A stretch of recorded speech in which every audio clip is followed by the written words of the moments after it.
Le ministère Christ libérateur des peuples s'enrichit de 7 nouveaux pasteurs, dont 2 femmes. L'ordination a été effectuée dimanche 31 août 2025. C'était lors d'un culte spécial qui s'est déroulé au siège même de l'église situé derrière la pharmacie de Nzengayong dans le 6e arrondissement de Libreville.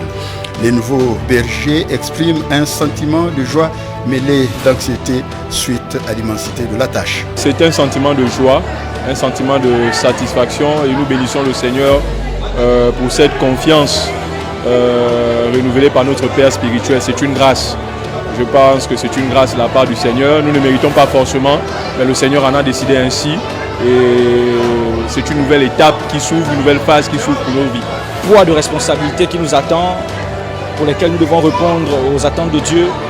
C'est une tâche assez délicate et nous croyons que Dieu va nous aider, Dieu va nous faire grâce. Bon, les premiers messages que nous allons partager, c'est le message de l'Évangile, selon lequel Jésus-Christ est mort et il est ressuscité pour le salut de l'humanité.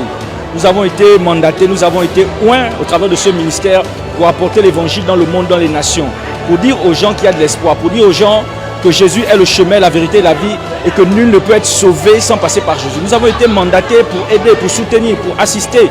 Bien sûr, il faut préciser que les hommes de Dieu ne sont pas des personnes parfaites, mais ce sont des personnes que Dieu parfait pour accomplir sa mission, pour sauver des vies, pour sauver des âmes, pour prier pour les malades, pour démontrer l'amour de Dieu, pour démontrer le surnaturel et la puissance de Dieu. La moisson est grande, mais il y a peu d'ouvriers. Le leader de ce ministère estime qu'il faut préparer la génération future et répandre l'œuvre du Seigneur jusqu'au-delà des frontières.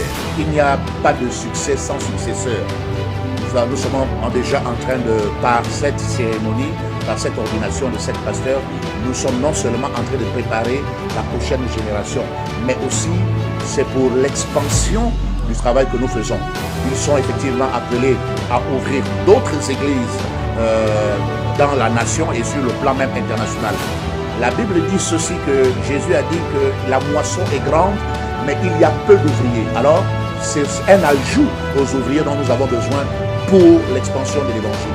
Une consécration rehaussée par la présence d'autres ministres de culte, à l'exemple du bishop Sylvain Edzang, mise à profit par le leader pour inviter les nouveaux bergers à faire preuve de loyauté et d'exemplarité dans un contexte marqué par le mépris envers les serviteurs de Dieu.